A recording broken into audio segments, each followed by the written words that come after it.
हमारी आज की स्टोरी का नाम है द क्लेवर रैबिट। हिंदी में इसका मतलब हुआ एक चतुर खरगोश। तो इसे रीड करना शुरू करते हैं। तो इसके अंदर काफी अच्छे वर्ड मीनिंग आपको मिलेंगे। ग्रामर में एक्सप्लेन करूंगा ताकि आपकी इंग्लिश इंप्रूव हो सके। तो शुरू करते हैं आज की स्टोरी को। तो स्टोरी इस तरह से है।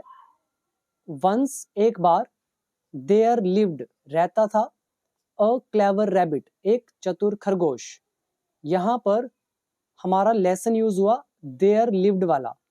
देयर के लेसन में हमने जो थर्ड केस किया था, थर्ड या फोर्थ केस, उसमें हमने देयर लिव्ड का कॉन्सेप्ट सीखा था। तो यहाँ पे आप देख सकते हैं। तो रहता था एक चतुर खरगोश इन अ फॉरेस्ट, जंगल में। जब हम किसी चीज के बारे में पहली बार बात करते हैं तो हम अ आर्टिकल का यूज करते हैं। रैबिट की पहली बार बात हुई, अ आर्टिकल यूज। फॉरेस्ट की पहली बार बात हुई तो हमने इसके साथ भी लगाया आर्टिकल, और आर्टिकल लगता है एक नाउन के साथ। तो रैबिट है यहाँ पर नाउन, और नाउन नाउन से पहले आप एडजेक्टिव लगा सकते हैं। क्लेवर यहाँ पर एक है एडजेक्टिव जिसका मतलब है चतुर। इसके बाद क्या लिखा है, नियर हिज ब्रो। ये अच्छा वर्ड है, इसको ब्रो बोला जाता है। ब्रो का मतलब हो जाता है बिल। जो खरगोश का बिल होता है तो उसको बोलते हैं ब्रो। नियर हिज ब्रो, उसके बिल के पास, वॉज था, क्या था, अ लश कैरेट गार्डन। लश का मतलब होता है हरा भरा, कैरेट गाजर, गार्डन इस बगीचा। तो उसके बिल के बगल में था, पास में था एक हरा भरा गाजर का बगीचा। Owned by a farmer. Own एक, जैसे आपने वर्ड पढ़ा होगा ऑनर। ऑनर कौन होता है, मालिक। तो यहाँ पे आ रहा है ओन्ड, यानी कि उसका मालिक कौन था, ओन्ड बाय अ फार्मर, जिसका मालिक एक किसान था। तो ये मतलब इसका बनेगा, राइट। तो यहाँ पर आप वर्ड मीनिंग याद करें। एक हो गया क्लेवर चतुर, ब्रो इज बिल, ओन्ड मतलब मालिक होना, फिर आ गया लश, लश मतलब होता है हरा भरा। तो ये थे इसके अंदर कुछ वर्ड। और टेंस अगर आप ध्यान से देखो तो देयर लिव्ड का चैप्टर, ये पास्ट इंडेफिनिट का रूल लगा। फिर नियर हिज ब्रो, ये सब्जेक्ट है। फिर हमने लगाया वॉज, उसके बाद ये हमारा नाउन। तो ये नाउन एडजेक्टिव का चैप्टर। इसके बाद आगे क्या लिखा है, वन डे, एक दिन, not being able. Able adjective है जिसका मतलब होता है योग्य होना, समर्थ होना। बी मतलब होना, और नॉट बीइंग एबल मतलब योग्य न होने के कारण। यहाँ पर इसका मतलब बनेगा योग्य न होने के कारण। और किस चीज के लिए वो योग्य नहीं था, टू कंट्रोल हिज टेम्पटेशन, अपने प्रलोभन को नियंत्रण करने के। टेम्पटेशन का मतलब होता है हिंदी में प्रलोभन, यानी कि बहुत लालच। तो एग्जैक्ट हिंदी हम ऐसे निकाल सकते हैं, एक दिन अपने प्रलोभन को नियंत्रित करने के योग्य न होने के कारण। तो क्या हुआ उसके कारण, ही एंटर्ड, वो घुस गया, द कैरेट फील्ड, गाजर के खेत में। फील्ड हम बोलते हैं मैदान को या खेत को। ठीक है, मैंने आपको एग्जैक्ट हिंदी बता दी है कैसे आप बनाएंगे। ठीक है, ये बहुत लोग कंफ्यूज होते हैं इस चीज को लेकर। ये नॉट बीइंग एबल क्या चीज है, अब ये आ गया होना। ठीक है, बी इज होना, आईएनजी लगा दिया, और एबल इज लायक। नॉट बीइंग एबल समर्थ न होने के कारण, योग्य न होने के कारण, किसको, कंट्रोल करने के अपनी टेम्पटेशन को। तो इस चक्कर में क्या किया, उसने एंटर कर लिया कैरेट फील्ड में। यहाँ पर ही सब्जेक्ट है, एंटर्ड वर्ब की second form, past indefinite tense. आगे लिखा है व्हेन, जब, ही सो, उसने देखा, द रेड जूसी कैरेट्स, जब उसने लाल रसीली कैरेट्स देखी, हिज माउथ वाटर्ड, उसके मुंह में पानी आ गया। ये जो है व्हेन से लेकर वाटर्ड तक, ये हमारा है पास्ट कॉम्बिनेशन। व्हेन के बाद ही है सब्जेक्ट, सो है वर्ब की सेकंड फॉर्म, फिर यहाँ कोमा डाला, फिर अगला सेंटेंस हिज माउथ वाटर्ड, उसके मुंह में पानी आ गया। तो ये भी प्रेजेंट इंडेफिनिट एक्टिव वॉइस। अब करें यहाँ पे वर्ड मीनिंग याद। एक हो गया टेम्पटेशन, प्रलोभन। दूसरा है फील्ड, यानी कि मैदान। एंटर इज प्रवेश करना, ऊपर था एक फार्मर यानी कि किसान। और जूसी मतलब हो गया रसीले, इसके लिए एक और वर्ड आता है सकलेंट। फिर हमारी वर्ब है वाटर, यानी कि पानी आना। ये था हमारा फर्स्ट पैराग्राफ। तो अब आप इसमें देख पा रहे हैं कि जो मैंने आपको इंग्लिश में सिखाया है तो एक एक रूल वैसा ही यहाँ पर यूज हो रहा है। अगर आप चैनल पर न्यू है तो सब्सक्राइब जरूर कर लीजिएगा। अगर आप मुझसे इंग्लिश सीखना चाहते हैं, क्योंकि मैं ऑलरेडी इंग्लिश सिखा चुका हूँ विद मोर देन 500 वीडियोज में, तो अगर सीखना है तो आप मेरा ऐप डाउनलोड कर सकते हैं, बिकम इंग्लिश चैंपियन। उसके अंदर मेरा कंप्लीट कोर्स है, 1 ईयर का भी है, लाइफ टाइम वैलिडिटी का भी है। जो भी आपको ठीक लगे आप ज्वाइन कर सकते हो। पूरी इंग्लिश है उसके अंदर, आपको कहीं और जाने की जरूरत नहीं पड़ेगी। वोकैबुलरी से लेकर एडवांस्ड स्ट्रक्चर से लेकर और जितने भी स्टोरी रीडिंग है, आइल्स के एसेज हैं, स्पीकिंग कैसे करनी है, 30 डे स्पीकिंग चैलेंज है उसके अंदर, मतलब सब कुछ है। स्पीकिंग, राइटिंग और structures, narration, conditional sentences, preposition, conjunction, मतलब सब कुछ A to Z। अगर ज्वाइन करना है तो आप कर सकते हैं, ऐप डाउनलोड कर लीजिएगा, बिकम इंग्लिश चैंपियन, लिंक है नीचे डिस्क्रिप्शन बॉक्स में। इसके बाद आगे देखिए नेक्स्ट पैराग्राफ, सीइंग। सीइंग मतलब देखकर, सीइंग नो वन अराउंड मतलब आसपास, अराउंड मतलब आसपास, आसपास किसी को भी न देखकर। ही स्टार्टेड उसने शुरू कर दिया, मंचिंग, मंच होता है चबाना, चबाना शुरू कर दिया, ग्रीडीली लालच से। यहां पर सब्जेक्ट आ गया, स्टार्टेड है सेकंड फॉर्म, स्टार्ट के बाद वर्ब लिखते हैं तो आईएनजी लगाते हैं। तो देखकर कि कोई भी नहीं आसपास, उसने शुरू कर दिया लालच से चबाना। while he was enjoying his feast, while का यहाँ पर मतलब है जब से, जब वह एंजॉय कर रहा था अपनी दावत का। फीस्ट का मतलब होता है दावत, और टेंस कौन सा हुआ, प्रेजेंट पास्ट कंटिन्यूस टेंस। ये while क्यों यूज हुआ है, क्योंकि दो काम साइमultaneously हो रहे हैं, एक साथ हो रहे हैं, इसलिए while, ये हमने while के चैप्टर में सीखा था।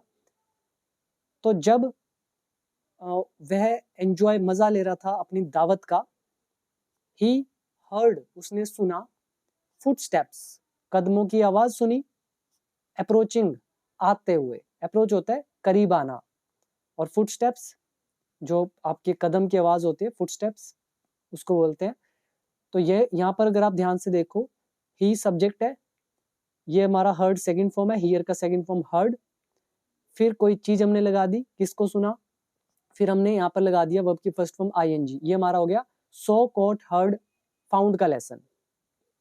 यहाँ पर वर्ड याद करें, अच्छे वर्ड हैं, एक आ गया मंचिंग चबाना, ग्रीडीली लालच से, फीस्ट दावत, अप्रोच यानी कि आना, जैसे एग्जाम्स आ रहे हैं, एग्जाम्स आर अप्रोचिंग, उसकी शादी आ रही है, हिज मैरिज इज अप्रोचिंग। आगे फिर क्या हुआ, द रैबिट गॉट स्केयर्ड, खरगोश डर गया। गेट स्केयर्ड एक वर्ब है जिसका मतलब है डर जाना, गेट का सेकंड फॉर्म गॉट, और स्केयर्ड यहाँ पर एक एडजेक्टिव है, तो past indefinite tense active voice. तो खरगोश डर गया। Without giving a second thought मतलब बिना सोचे, बिना सोचे मतलब ज्यादा उसने विचार नहीं किया, तुरंत, without giving a second thought, तुरंत या बिना विचार किए। ही थॉट ऑफ अ प्लान उसने एक प्लान सोचा, थिंक का सेकंड फॉर्म थॉट, थिंक के बाद ऑफ लगाते हैं, और ही है subject, thought second form, past indefinite tense. तो बिना सेकंड थॉट दिए उसने एक प्लान बनाया। ही डग उसने खोदा, डिग मतलब खोदना, सेकंड फॉर्म होता है डग, उसने खोदा द ग्राउंड जमीन को, एंड और केप्ट ऑन डिगिंग और खोदता ही रहा। ये हमारा कीप ऑन का लेसन आ गया। फिर उसके बाद वर्ब और आईएनजी, कीप का सेकंड फॉर्म केप्ट, तो पास्ट इंडेफिनिट टेंस, तो उसने जमीन को खोदा और खोदता ही रहा, इट उसे, अनटिल जब तक, ही रीच्ड हिज होम जब तक वो अपने घर नहीं पहुंच गया। अब इसमें नॉट तो कहीं आ नहीं रहा, हिंदी में आ रहा है नहीं पहुंच गया, लेकिन नॉट तो लिखा ही नहीं, तो नॉट अनटिल के अंदर छुपा होता है, ये हमने सीखा था अनटिल के लेसन में। तो देखो एक हो गया पास्ट इंडेफिनिट, फिर ये कीप ऑन का लेसन, फिर ये अनटिल का लेसन, और यहाँ पर ही भी सब्जेक्ट है, रीच्ड है सेकंड फॉर्म।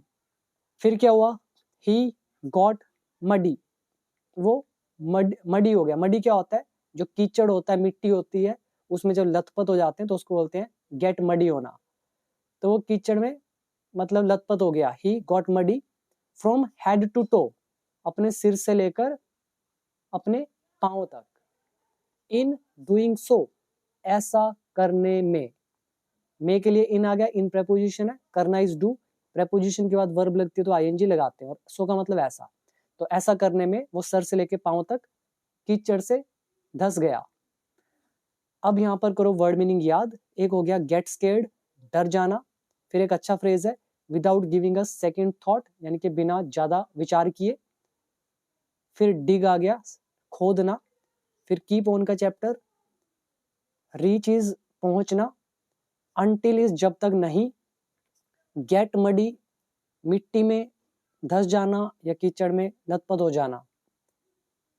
तो ये थे इसमें वर्ड। फिर क्या होता है उसके बाद, when जब, he reached his home जब वह अपने घर पहुंचा, ये सब्जेक्ट, ये सेकंड फॉर्म, ये when है कॉम्बिनेशन, पास्ट कॉम्बिनेशन, जब वह अपने घर पहुंचा, his mother asked, उसकी मदर ने पूछा, how he got muddy, कि वो कीचड़ में कैसे धस गया।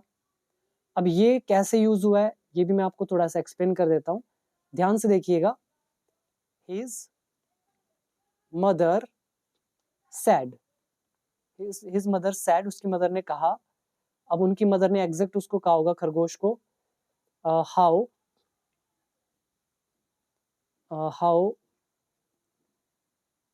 डिड यू गेट मडी, मतलब तुम कीचड़ में कैसे धस गए, ये थे उसके मदर के एग्जैक्ट वर्ड। उसने डिड लगाया होगा, ये सब्जेक्ट और ये वर्ब की फर्स्ट फॉर्म, तो ये है हमारा पास्ट इंडेफिनिट। अब जब हम इसको इनडायरेक्ट नरेशन में कन्वर्ट करते हैं, ये डायरेक्ट नरेशन है, सेड हमारा बदल जाएगा आस्क्ड में, फिर ये जो कोमाज है डबल इन्वर्टेड ये हटेंगे और ये WH फैमिली यहाँ पर लगेगा तुरंत, हाउ। उसके बाद ये बचा how did you get muddy, ये पास्ट इंडेफिनिट, ये किस में बदलना चाहिए, ये बदलना चाहिए पास्ट परफेक्ट में। तो कैसे होना चाहिए था, हाउ, अब हम इनडायरेक्ट में बोल रहे हैं, यू किस में बदल जाएगा, ही में, कि वो how he had got muddy, तो ऐसे बनेगी ट्रांसलेशन। तो यहाँ पर जो ये स्टोरी लिखी हुई थी, यहाँ पर उन्हें यूज करना चाहिए था हैड का, ठीक है। तो his mother asked how he had got muddy, कि गंदा कैसे हो गया था। तो ये सिंपल से रूल है हमारे इनडायरेक्ट नरेशन के, जो हमने ऑलरेडी सीखा हुआ है, 4 पार्ट किए थे और डिटेल में, वो देख लेना, वीडियो 230 के आसपास या 217 के आसपास होगा। तो आगे क्या हुआ, ही टोल्ड हर, उसने उसे बताया, ऑल द मैटर, पूरा मुद्दा, पूरी बात, टेल का second form told. Her mother praised him, उसकी मदर ने उसकी तारीफ की, प्रेज होता है तारीफ करना, सेकंड फॉर्म, उसकी तारीफ करी, क्यों करी, फॉर एक्टिंग, एक्ट करने के लिए, सो फास्ट, इतनी तेज, एंड क्लेवरली, और चतुराई से। तो यहाँ पर वर्ड मीनिंग याद कर सकते हो, पहला प्रेज तारीफ करना, क्लेवरली चतुराई से, fast is Tej, act is अभिनय करना, मैटर इज कोई भी बात, रीच इज पहुंचना, और आस्क यहाँ पर क्यों लगा है, इनडायरेक्ट नरेशन की वजह से, said is converted to asked, right. तो इसका मॉरल क्या निकलता है, मॉरल शिक्षा, intelligence is valuable, intelligence is बुद्धिमानी, बुद्धिमानी जो है वो वैल्यूएबल है, यानी कि मूल्यवान है, बट लेकिन इट शुड बी यूज्ड, लेकिन इसको यूज करना चाहिए वाइजली, समझदारी से, एंड एथिकली, और नैतिकता से। तो ये हो गया इसका मॉरल। उम्मीद करता हूँ काफी चीजें आपने यहाँ सीख ली होंगी। इसमें आप वर्ड मीनिंग याद कर सकते हो मॉरल में। एक हो गया वैल्यूएबल, यानी कि मूल्यवान, जिसकी कोई कीमत हो, वाइजली मतलब समझदारी से, एथिकली नैतिकता से, इंटेलिजेंस इज बुद्धिमानी, मॉरल इज नैतिक शिक्षा। तो ये थी हमारी एक छोटी सी स्टोरी। उम्मीद करता हूँ काफ़ी चीज़ें आपने आज सीख ली होंगी। और अगर इंग्लिश सीखना चाहते हैं तो आप ऐप डाउनलोड कर सकते हैं, कंप्लीट इंग्लिश है, बेसिक टू एडवांस लेवल तक। ऐप का नाम बिकम इंग्लिश चैंपियन, लिंक का नीचे डिस्क्रिप्शन बॉक्स में, या फिर आप प्ले स्टोर से डाउनलोड कर सकते हैं। तो अभी मिलते हैं अगली वीडियो में। अभी दीजिए इजाज़त। Thank you so much.